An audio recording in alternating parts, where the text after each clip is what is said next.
53 برس کی عمر میں آپ نے مکہ سے مدینہ کی ہجرت فرمائی اور 10 برس آپ نے مدینہ میں قیام فرمایا۔ 11 ہجری میں آپ حج کے لیے تشریف لے گئے اور یہ صورت آئی 11 تاریخ کو 11 حج کے ذوالحج، اذا جاء نصر اللہ والفتح۔ اس میں اشارہ تھا کہ میرے نبی آپ کا مشن مکمل ہو چکا ہے، اب آپ ہمارے پاس آنے کی تیاری فرمائیں۔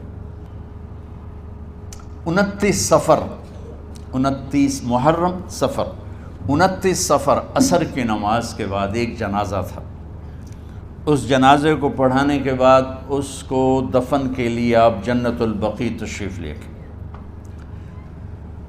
وہاں سے واپس ہونے لگے تو سر درد اٹھا اور وہ درد ایک دم بڑھنا شروع ہوا، اور اس دن باری حضرت عائشہ کے گھر کی تھی، تو آپ گھر میں تشریف لاتے لاتے درد کے ساتھ بخار، تیز درد، تیز بخار، اور 14 دن 12 ربیع 29 30 2 دن یہ اور 12 دن اگلے 14 دن آپ نے بیماری دیکھی، مسلسل سر درد اور مسلسل بخار۔ اور روزانہ آپ جب گھر بدلتے، اس وقت 9 بیویاں زندہ تھیں، تو آپ پوچھتے کل کس کی باری ہے، کل کس کی باری ہے؟ جی میمونہ کی ہے۔ اگلا دن کل کس کی باری؟ جی حفصہ کی ہے۔ کل کس کی باری ہے؟ ام سلمہ کی ہے۔ تو بیگمات نے اس سے سمجھا کہ اللہ کے نبی یہ چاہتے ہیں کہ میں بیماری کے دن عائشہ کے پاس گزاروں، ورنہ آپ کو تو خود پتہ ہے کل کس کی باری ہے، پرسوں کس کی باری ہے، ترسوں کس کی باری ہے۔ تو حضرت میمونہ کے گھر میں آپ تشریف فرما تھے، تو ساری باقی 7 بیگمات جمع ہوئیں اور انہوں نے آ کے عرض کی، یا رسول اللہ، جب تک آپ بیمار ہیں آپ عائشہ کے پاس آرام فرمائیں، اور جب اللہ آپ کو شفا دے دے تو پھر ہماری ترتیب کو آپ دوبارہ شروع فرما دیں۔ تو آپ نے سب کا شکریہ ادا کیا، علی اور عباس کو بلایا، ان کے کندھوں پہ آپ نے یوں ہاتھ رکھے اور آپ کے پاؤں یوں زمین پہ لگ رہے، آپ پورا پاؤں نہیں لگا پا رہے تھے کمزوری سے، یہ پوزیشن تھی اس طرح۔ اور یہ پیر کا دن تھا، آپ حضرت عائشہ کے گھر میں داخل ہوئے اور اگلے پیر کو حضرت عائشہ کے گھر میں آپ اپنے اللہ کے پاس چلے گئے۔ آخری ہفتہ آپ نے حضرت عائشہ کے گھر میں گزارا۔ صحابہ ملاقات کے لیے حاضر ہوئے تو آپ ان کو دیکھ کے رونے لگے اور فرمایا کہ میں تمہیں اللہ کے سپرد کرتا ہوں، اللہ تمہاری حفاظت کرے، اللہ تمہارا ساتھی ہو، آواکم اللہ، حفظکم اللہ، نصرکم اللہ، بہت دعائیں دی۔ آپ کے جانے میں 5 دن باقی تھے،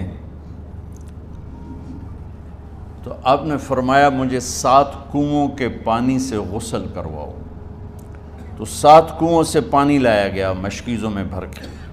تو حضرت عائشہ کے گھر میں کوئی ایسا ٹب نہیں تھا جس میں بیٹھ کے وہ آپ نہا سکتے، تو حضرت حفصہ کے گھر سے ٹب منگوایا گیا، آپ اس میں بیٹھے، تہمت باندھا ہوا تھا، کرتا اتارا، اور آپ پر 7 کنوؤں کا پانی ڈالا گیا، تھوڑا تھوڑا تھوڑا تھوڑا تھوڑا تھوڑا، تو اس سے بخار کی شدت کم ہوئی، اور آپ سر درد کی وجہ سے آپ نے ایسے پٹی باندھی سرخ رنگ کی، اور اس کے بعد حضرت علی اور فضل بن عباس کے کندھوں کا آسرا لے کر آپ مسجد میں تشریف لائے اور آپ ممبر پر بیٹھے اور آپ نے فرمایا،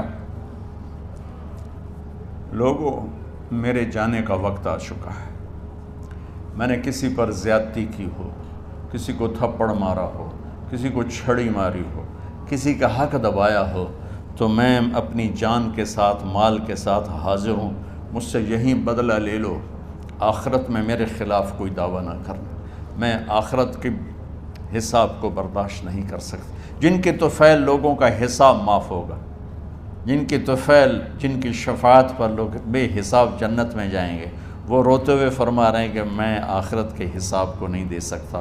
تو سارے صحابہ رونے لگے، لیکن آپ اپنی بات کو دہراتے رہے، کوئی بھی نہیں اٹھا۔ تو آپ نے ظہر کی نماز پڑھائی، ظہر کے بعد پھر ممبر پر آئے اور فرمایا کہ لوگو یہیں مجھ سے حساب کتاب کر لو، آگے نہ کرنا،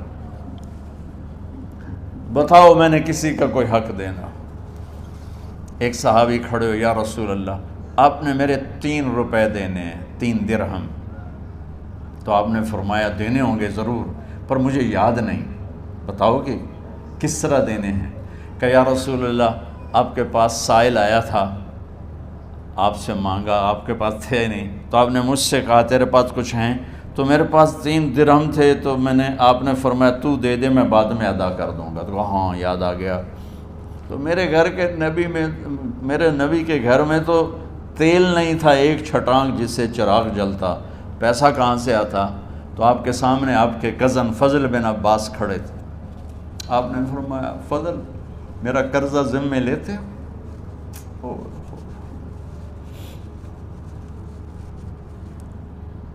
جن کے لیے کائنات سجائی گئی، جنت کی چابیاں جن کو پکڑائی گئیں، جاتے ہوئے 3 روپے دینے کی ہمت نہیں تھی۔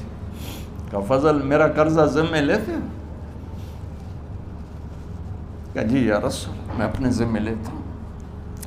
کہا اس سے لے لینا۔ آپ گھر تشریف لے گئے، نماز کے لیے آتے تھے، پڑھاتے تھے۔ جمعرات کو عشاء کی نماز پڑھانے کے لیے اٹھ نہیں سکے، گر گئے، پھر اٹھنے لگے، اٹھ نہیں سکے، گر گئے، پھر اٹھنے لگے، اٹھ نہیں سکے۔ تو آپ نے فرمایا ابو بکر سے کہو نماز پڑھائے، عشاء کی نماز۔ ابو بکر ذرا پیچھے کھڑے تھے، عمر آگے کھڑے تھے، تو لوگوں نے کہا نماز ہی پڑھاونی ہے، کوئی پڑھا دے وے، تو انہوں نے حضرت عمر کو آگے کیا، انہوں نے کہا اللہ اکبر۔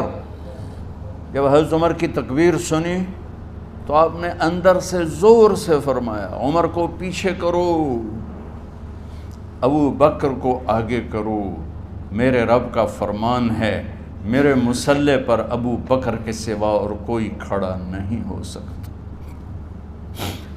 جمعرات کی عشاء، جمعہ ہفتہ اتوار کی 15 نمازیں، اور پیر کی فجر کی 16 اور جمعرات والی 17 نمازیں ابو بکر نے پڑھائیں میرے نبی کی موجودگی میں۔ ہفتے کے دن ظہر یا عصر میں آپ علی و فضل بن عباس کے کندھوں پر ہاتھ رکھ کے مسجد میں داخل ہوئے اور ابو بکر نماز پڑھا رہے تھے۔ ادھر محسوس ہوا کہ اللہ کے نبی آ رہے ہیں، تو ابو بکر نے یوں پیچھے ہٹنا شروع کیا ایسے تاکہ مصلی سے ہٹ جائیں، تو آپ نے ایسے ہاتھ کا اشارہ فرمایا کہ کھڑے رہو، ہٹو نہیں، کھڑے رہو۔ تو وہ پھر آگے مصلی پر آ گئے، تو آپ تشریف لائے اور الٹے ہاتھ ابو بکر کے ساتھ بیٹھ کر آپ نے ظہر یا عصر کی 4 رکعت نماز ابو بکر کی امامت میں ادا فرمائی۔ یہ آپ کی آخری نماز تھی مسجد کے اندر امت کے ساتھ، اور تشریف لے کے جمعہ کا دن تھا، جبریل آئے، یا رسول اللہ مجھے اللہ نے بھیجا ہے کہ جاؤ میرے محبوب کا حال پوچھ کے آؤ۔ اللہ اکبر۔ تو اب درد اور بخار دونوں چیزیں تھیں، سر کا درد بھی ہیوی ویٹ تھا اور بخار بھی، تپش۔ تو آپ نے کہا جبریل تکلیف ہے، تکلیف میں۔ ہفتے کا دن پھر جبریل آئے، یا رسول اللہ مجھے اللہ نے بھیجا ہے کہ جاؤ میرے محبوب کا حال پوچھ کے آؤ۔ پھر آپ نے فرمایا تکلیف میں۔ اتوار کو پھر جبریل آئے، یا رسول اللہ نے بھیجا ہے کہ جاؤ میرے محبوب کا حال پوچھ کے آؤ۔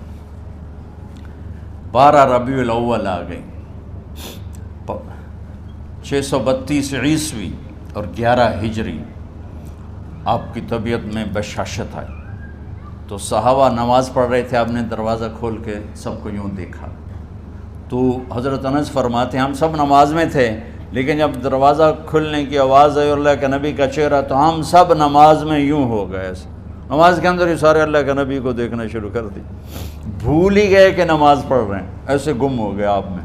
تو آپ نے جلدی سے دروازہ بند فرما دیا۔ یہ آپ کی آخری زیارت تھی اپنی امت کے لیے۔ اس کے بعد آپ اپنے اللہ کی طرف کا سفر شروع کیا۔ تو اشراق کے بعد آپ نے اپنی بیگمات کو بلایا، ان کو بتایا نہیں کہ میں آج جا رہا ہوں، سب سے ملے، سب کو الوداع کیا اور انہیں بھیجا۔ اس کے بعد آپ نے حضرت فاطمہ کو بلایا، جنت کی عورتوں کی سردار، سب سے زیادہ محبوب بیٹی، سب سے زیادہ جگر کا ٹکڑا، دل کا ٹکڑا کا، جس نے فاطمہ کو دکھ دیا مجھے دکھ دیا، جس نے اسے سکھ دیا مجھے سکھ دیا۔ ہاں، ان کو قریب کا، بیٹی قریب ہو، تو ان کے کان میں کہا میں جا رہا۔ وہ رونے لگی، تو ہم نے کہا رو نہیں، چند دنوں کے بعد تیری میری ملاقات ہو جائے گی سب سے پہلے۔ تو 6 ماہ بعد حضرت فاطمہ کا بھی 24 سال کی عمر میں یا 25 سال کی عمر میں انتقال ہو گیا۔ ان کو رخصت فرمایا، پھر آپ نے داماد مولا علی کو بلایا، ان کا سر اپنی گود میں رکھا اور ان کے سر پہ اور کمر پہ ہاتھ پھیرتے رہے اور ان کو دعائیں دیتے رہے۔ آہستہ آہستہ تھی، آواز اونچی نہیں تھی، پست آواز تھی، اور یوں سر پہ کمر پہ، سر پہ کمر پہ، اور دعائیں دے رہے ہیں۔ ان کو رخصت فرمایا، آخر میں اپنے جگر کے ٹکڑے حسن اور حسین کو بلایا، جو ہی سینے سے لگایا آنسو شروع ہو گئے۔ بیویوں کو رخصت کیا، خاموش، بیٹی کو رخصت کیا، خاموش، داماد کو رخصت کیا، خاموش، جو ہی بچوں کو سینے سے لگایا تو آپ کے آنسو نکلنا شروع ہو گئے کہ ایک زہر میں تڑپ تڑپ کے مرے، ایک کا سر کٹ کے نیزے پہ چڑھا۔ میرے نبی آگے آنے والے زمانے میں دیکھ رہے تھے کہ میرے بچوں کے ساتھ کیا ہونے والا ہے، اس پر آپ بے قرار ہو کر روئے، بولے کچھ نہیں، ان کو بھی رخصت فرما دی۔ جب وہ چلے گئے تو جبریل آ گئے، یا رسول اللہ، باہر ملک الموت دروازے پر کھڑا ہے، اندر آنے کی اجازت چاہتا۔ تو آپ نے فرمایا آ جائے، میں نے کب روکا؟ تو ملک الموت اندر آیا، ایک فرشتہ اور بھی تھا، کہا السلام علیکہ یا رسول اللہ، یا رسول اللہ میں آپ کو سلام پیش کرتا ہوں، میں نے کبھی کسی کو سلام نہیں کیا۔ آپ کے رب نے فرمایا جب جاؤ تو اجازت لے کے جانا، بن اجازت اندر نہ جانا، میں کبھی کسی سے اجازت نہیں لیتا۔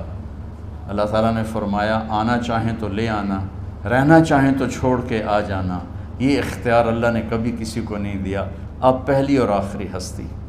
تو آپ نے فرمایا اگر میں اجازت دے دوں تو میری جان نکالو گے؟ کہا جی نکالو، میں تو اللہ کے امر کا پابند۔ تو آپ نے جبریل سے پوچھا کیا کہتے ہو، تم کیا کہتے ہو؟ جبریل نے کہا یا رسول اللہ، اللہ آپ کی ملاقات کے شوق۔ سبحان، میرے بھائی بہنوں، اللہ سے یہ دعا کیا کرو کہ اللہ ایسی موت دے جب جانے کا وقت ہے تو ہماری ملاقات کے شوق میں ہو۔ ایک صحابی کا انتقال ہوا، آپ نے ان کی قبر پہ جا کے یہ دعا کی، یا اللہ طلحہ جب تیری بارگاہ میں پیش ہو تو اسے دیکھ کے مسکرائے، یہ تجھے دیکھ کے مسکرائے، سارے دکھ درد دور ہو جائیں گے۔ تو جبریل بولے یا رسول اللہ، اللہ آپ کی ملاقات کے شوق میں۔ آپ نے فرمایا جاؤ اللہ سے پوچھ کے آؤ میرے بعد میری امت کے ساتھ کیا کرے گا، جاؤ پوچھ کے آؤ حسن حسین کے ساتھ کیا کرے گا۔ یہ پوچھنا، ہر کوئی اپنے بچوں کو یاد کرتا، مرنے والے بچوں کو یاد کر، بچے میلاد۔ میرے والد اچانک ہارٹ اٹیک میں فوت ہو گئے تو ہماری بہنیں موجود نہیں تھیں، میری 2 بہنیں، تو میرے والد بار بار کہتے میری دھیاں مینوں ملا دیو، میری دھیاں مینوں ملا دیو۔ اور میرے نبی نے کہا میری امت کا مجھے بتاؤ پہلے کیا کرو گے۔ حسن حسین کا نہیں کہا، جن کو ذبح ہوتے بھی دیکھا، زہر میں تڑپتے بھی دیکھا۔ واہ یا رسول اللہ، آپ نے کیا وفا کی اور ہم نے کیا صلہ دی، سارے خنجر انہی کے سینے میں ہی اتار دیے، ہر تیر کھینچ کے آپ کے جگر کے پار کیا، ہر نافرمانی کا ٹھیکہ لے لیا۔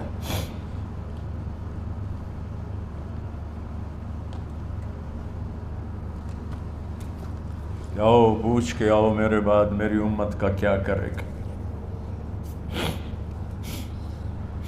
تو جبریل جا کر پیغام لائے کہ اللہ تعالیٰ فرما رہے ہیں ہم آپ کی امت کو تنہا نہیں چھوڑیں گے. میرے رب کی عزت کی قسم خواتین و حضرات، میرے رب کی عزت کی قسم، میرے نبی یہ بات نہ اٹھاتے تو کوئی ہم میں خنزیر بنتا، کوئی بندر ہو جاتا، کوئی کتا ہو جاتا، کوئی سانپ بچھو بن جاتا. اس کملی والے پہ درود و سلام پڑھو جس نے اولاد کو پیچھے کر کے تمہیں اللہ سے مانگا. جب تک اللہ نے یہ نہیں کہا کہ آپ کی امت کے بارے میں راضی کر دوں گا، آپ نے فیصلہ نہیں کیا کہ چلو ملک الموت اللہ کی تقدیر کو پورا کرو. اور جاتے ہوئے 2 نصیحتیں فرمائیں، وہ بھی بچوں کے لیے نہیں، بیویوں کے لیے نہیں، امت کے لیے. الصلاۃ وما ملکت ایمانکم، اے میری امت نماز نہ چھوڑنا، نوکروں سے اچھا سلوک کر.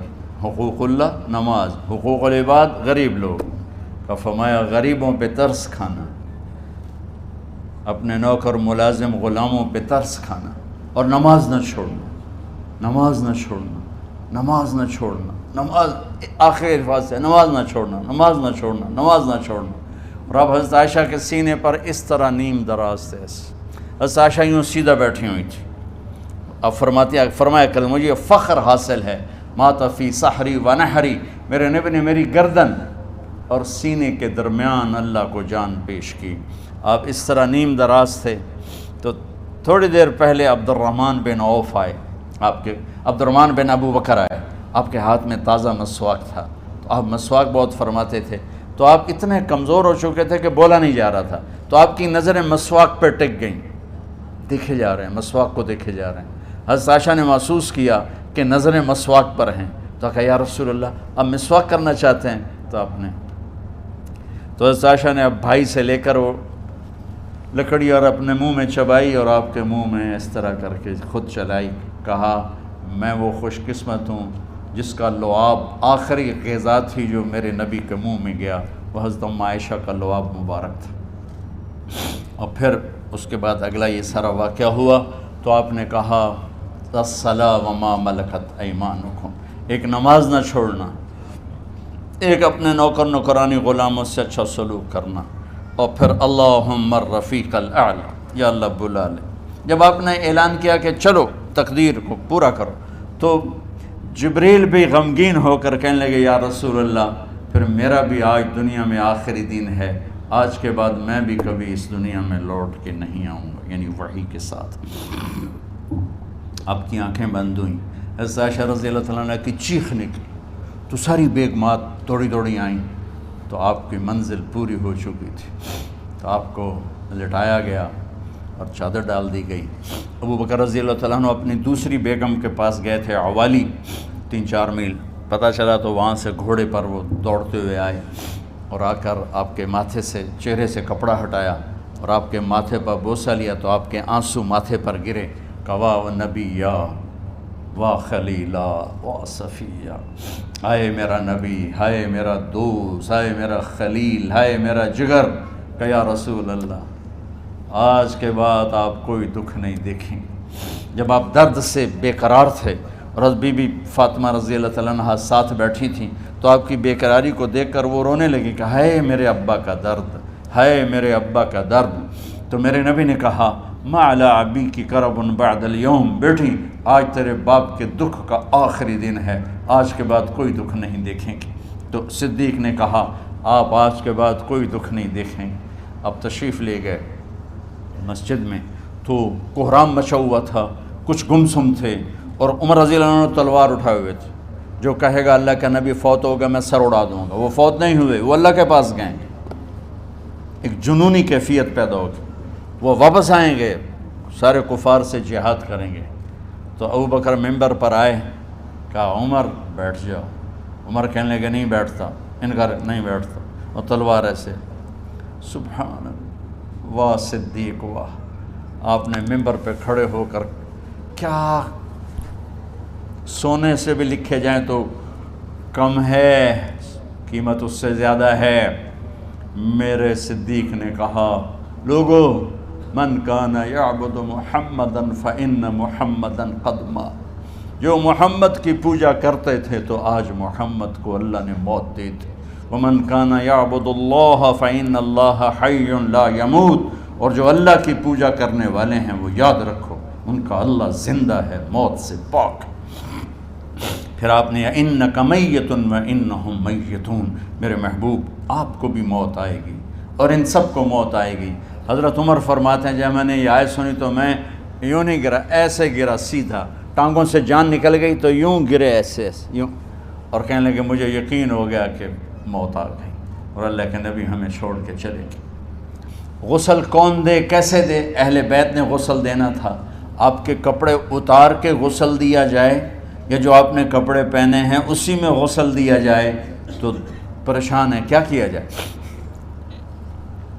سب پہ اونگ طاری ہو گئی، ایک دم سب کو نیند آئی اور غیب سے آواز آئی کہ ہمارے نبی کو کپڑوں سمیت غسل دیا جائے۔